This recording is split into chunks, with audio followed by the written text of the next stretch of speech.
It's hard for me to believe it, but it is that time of year again. It's Christmas time.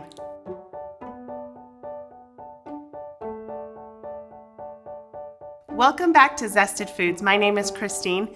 Thank you for being here and for subscribing to my channel. I don't know how many of you are like me, but when it comes to the drink for your meal, it's usually the last thing I think of. So I don't want that to be your problem as well. So I want to show you this easy punch that you can make for your meal, for your family and friends.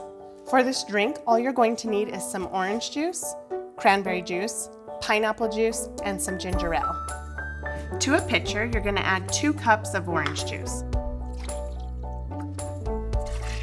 2 cups of cranberry juice, 1 cup of pineapple juice, and 1 cup of ginger ale.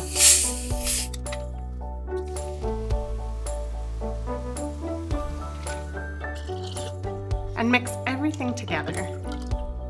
You can serve your drink up as is, or we can throw in some garnishes like cranberries, oranges, and some fresh rosemary. Make sure to chill your drink or serve it over a tall glass of ice.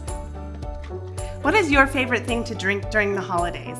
Let me know in the comments below, and we will see you guys in the next video.